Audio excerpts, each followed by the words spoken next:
इस फिल्म की कहानी महान जॉनी सिंस के बचपन के कारनामों पर आधारित है। इस फिल्म के अंदर एक 12 साल का बच्चा अपने ही घर की सारी औरतों के साथ गपागप करके उनको प्रेग्नेंट कर देता है। इसके बाद वो लड़का क्या क्या कारनामे करता है ये हम आज की इस एक्सप्लेनेशन में देखने वाले हैं। हेलो दोस्तों, आज मैं जिस फिल्म को एक्सप्लेन करने वाला हूँ उस फिल्म का नाम है what every French woman want. Film शुरू होती है और हम छोटे जॉनी सिंस को देखते हैं जिसका नाम रॉजर होता है। रॉजर समर वेकेशन के लिए अपने घर पर आया हुआ था और उसकी माँ ने अपनी एक मेड मिस लपीते को घोड़ा गाड़ी पर रॉजर को लाने के लिए भेजा था। अब घोड़ा गाड़ी पर घर आते हुए रॉजर की नजर मिस लपीते के उछलते हुए पपीतों पर पड़ती है और रॉजर का छोटा चेतन उसकी पैंट से बाहर निकलने के लिए तड़पना शुरू कर देता है। मिस लपीते भी समझ जाती है कि रॉजर उसके पपीतों के दर्शन करके मजे ले रहा है, पर वो उस टाइम रॉजर को कुछ बोलती नहीं है और फिर वो दोनों रॉजर के घर पर आ जाते हैं। घर आते ही रॉजर की फैमिली उसका वेलकम करती है। तभी रॉजर की मॉम की नजर उसकी पैंट पर पड़ती है और वो उससे पूछती है कि तुम्हारी पैंट पर ये रबड़ी कहां से आई। दरअसल रास्ते में मिस लपीते के उछलते हुए पपीतों को देखने की वजह से रॉजर के छोटे चेतन का दम निकल गया था। तभी वहां खड़ी रॉजर की मौसी उसे बोलती है कि इस उम्र में तो ऐसा होता रहता है और वो अपने हाथों से रॉजर की रबड़ी को साफ करने लगती है। इसके बाद वहां रॉजर अपनी छोटी बहन से मिलता है जिसका नाम बर्था होता है।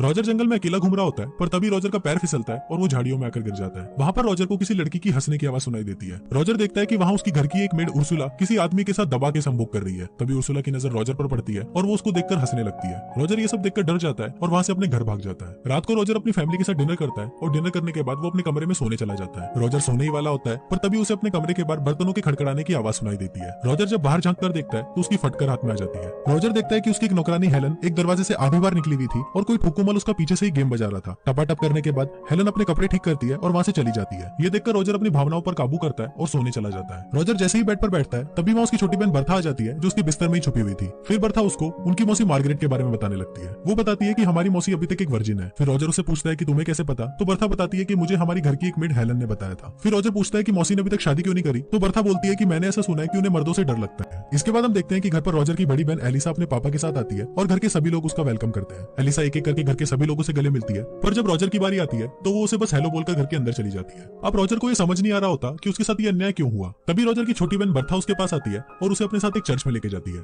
फिर वो दोनों चर्च की छत पर बैठकर उसकी मासी की बातें सुनने लगते हैं जो चर्च के फादर के सामने अपने पाप को कन्फेस करने आई थी। फिर मार्गरेट फादर को बोलती है कि फादर मेरे से एक बहुत बड़ा पाप हो गया है। फिर फादर उससे पूछते हैं कि तुमसे क्या पाप हुआ है, तो मार्गरेट बताती है कि मेरा नेफ्यू रॉजर कुछ दिनों पहले ही घर पर आया है और जब से मैंने रॉजर को देखा है मैं उसके प्यार में पागल हो गई हूँ और कई बार तो मैंने अपने सपने में उसके साथ दबा के संभोग किया है। ये सभी बातें ऊपर बैठा रॉजर भी सुन रहा होता है और वो बहुत ज्यादा एक्साइटेड हो जाता है। रॉजर सोचने लगता है कि घर में कोई तो है जिसको मैं भी पेल सकता हूँ, वरना घर की सारी औरतों को तो नौकर ही पेलते जा रहे हैं। अब ये सब पेलम पाली की बातें सोचते हुए रॉजर और भी ज्यादा एक्साइटेड हो जाता है और नीचे आकर गिर जाता है। इसके बाद पादरी और मार्गरेट रॉजर को अपने साथ घर पर लेकर आते हैं और उसकी माँ को सारी बातें बता देते हैं। फिर रॉजर की माँ पादरी से पूछती है कि इसे क्या सजा मिलनी चाहिए, तो इस पर पादरी बोलता है कि इसके पिछवाड़े पर मार मारकर उसको बंदर के पिछवाड़े की तरह लाल बना देते हैं। रॉजर की माँ को भी ये बात अच्छी लगती है और वो पादरी को बोलती है कि मस्त प्लान है। फिर रॉजर की माँ उसकी मासी मार्गरेट को बोलती है कि ये शुभ काम तुम करोगी। मार्गरेट पहले तो ऐसा करने के लिए मना कर देती है, पर रॉजर की माँ के फोर्स करने पर वो ऐसा करने के लिए तैयार हो जाती है और रॉजर के पिछवाड़े पर 10 बार जोर से फटके देती है जिससे उसका पिछवाड़ा बंदर के पिछवाड़े की तरह लाल हो जाता है। रात को रॉजर बेड पर उल्टा होकर सो रहा होता है क्योंकि उसके दोनों तबले सूजे हुए थे। तभी उसे वापस अपने कमरे के बाहर बर्तनों के खड़खड़ाने की आवाज सुनाई देती है। रॉजर देखता है कि इस बार भी कोई ठुकुमल हेलन के पीछे से उसकी ठुकाई कर रहा है और इस बार भी हम लोगों को पता नहीं चलता कि ये ठुकुमल है कौन जो अपना काम करके वहां से गायब हो जाता है। वहां पर मिस्टर फ्रैंक भी खड़े होते हैं जो हेलन की ठुकाई एंजॉय कर रहे थे। थोड़ी देर बाद रॉजर के पास उर्सुला आती है और उसको बोलती है कि आज की पिटाई से तुम्हें बहुत दर्द हो रहा होगा, लाओ मैं तुम्हारे पिछवाड़े पर बाम लगा देती हूँ। पर रॉजर उसको बोलता है कि नहीं,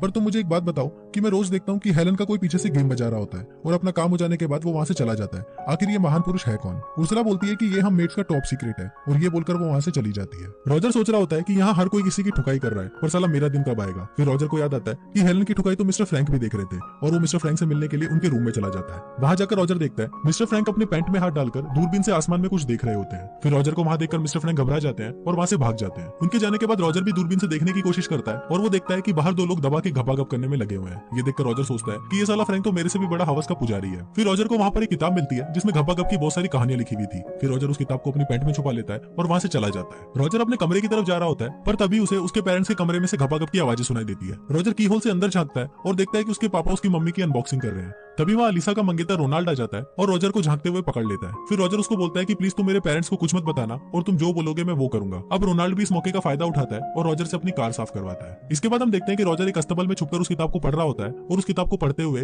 वो अपनी पैंट में हाथ डालकर अपनी घोड़ा गाड़ी चलाने लगता है। तभी वहाँ पर उनका एक नौकर चूतड़ माल आ जाता है और रॉजर उसको देखकर एक कोने में जाकर छुप जाता है। थोड़ी देर बाद हेलन भी वहाँ पर मुर्गियों को दाना डालने के लिए आती है और फिर चूतड़मल हेलन को वहीं फंसा देता है और पीछे जाकर उसका गेम बजाने लगता है। हेलन वहाँ पर रॉजर को देखती है और उसे हेल्प करने के लिए बोलती है। जैसे ही रॉजर हेलन की मदद करने के लिए आता है, हेलन रॉजर को मना कर देती है और बोलती है कि अभी थोड़ी देर रुक जाओ। दरअसल हेलन को भी अपना गेम बजवाने में मजा आ रहा था। फिर रॉजर बाहर देखने के लिए जाता है कि आखिर क्या हो रहा है, पर तब तक चूतड़मल हेलन का गेम बजा चुका था। इसके बाद रॉजर अपने घर के अंदर आता है। वहाँ पर उसकी बड़ी बहन एलिसा और उसका मंगेतर रोनाल्ड बैठे होते हैं। फिर रोनाल्ड रॉजर को देखकर बोलता है कि मेरे जूते बहुत गंदे हो गए हैं और तुम इसे अच्छे से साफ कर दो, पर रॉजर उसे ऐसा करने से मना कर देता है। अब इससे रोनाल्ड गुस्सा हो जाता है और रॉजर की मॉम को उस रात की सारी बातें बता देता है। रॉजर की मॉम ये बात सुनकर बहुत गुस्सा हो जाती है और वो बोलती है कि मेरी दोनों बेटियां बहुत ही अच्छी हैं और मैंने उन्हें अच्छे संस्कार दिए हैं, पर ये सारा ठरकी पता नहीं कहां से पैदा हो गया। फिर रॉजर की मॉम रॉजर को घर से बाहर जाने के लिए बोलती है और बाहर जाने से पहले रॉजर मियां खलीफा की अनसुनी कहानियों की किताब अपनी बहन की किताब से एक्सचेंज कर देता है। फिर रॉजर बाहर छुपकर अपनी बहन को वो घपाघप की किताब पढ़ते हुए देखता है। रॉजर देखता है कि मेलिसा को भी उस किताब को पढ़कर चरम सुख की प्राप्ति मिल रही होती है। अब रॉजर के मन में घपाघप करने की इतनी तेज चुल मचती है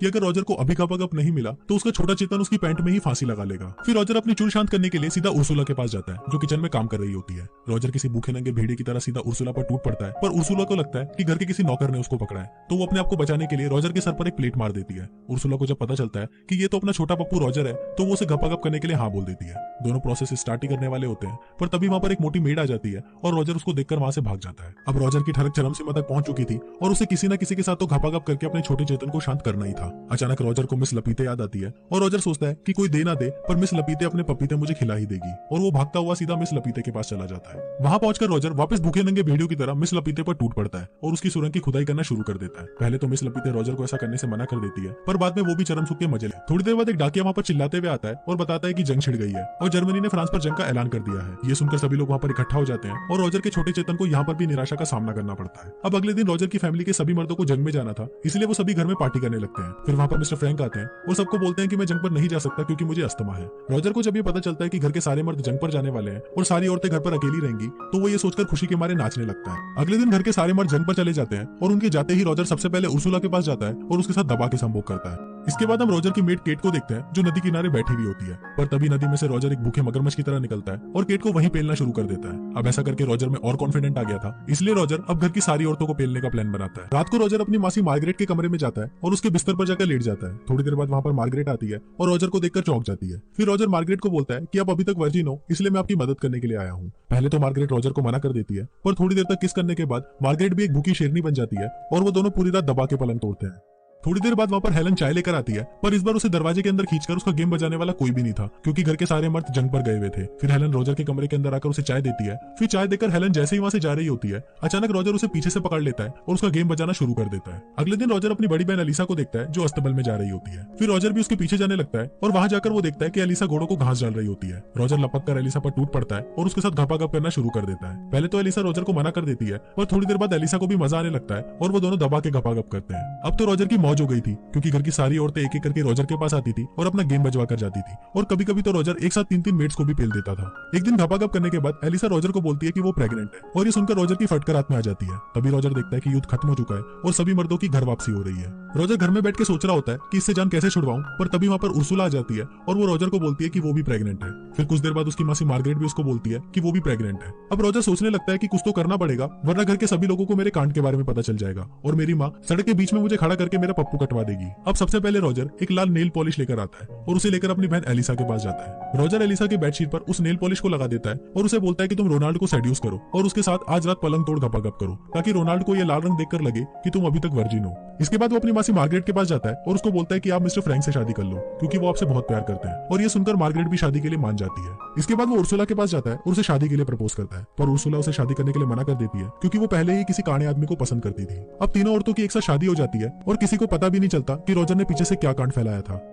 उसी रात रॉजर एक बार फिर हेलन के साथ पलंग तोड़ संभोग करता है और कुछ दिन बाद हेलन रॉजर को बताती है कि वो भी प्रेग्नेंट है। अब रॉजर की भी छुट्टियां खत्म हो चुकी थी और वो भी अपने स्कूल जाने के लिए घर से निकल रहा था। रॉजर जाने से पहले हेलन को बोलता है कि तुम्हारे लिए भी मैं एक पति का इंतजाम कर दूंगा। इस पर हेलन रॉजर को बोलती है कि इसकी कोई जरूरत नहीं है, मुझे तो घर के लगभग सभी मर्दों ने पेला है, तो मैं ये मटका किसी के भी सर पे जाके फोड़ दूंगी। फिर रॉजर वहां से चला जाता है और कुछ इसी तरीके से ये फिल्म यही खत्म हो जाती है।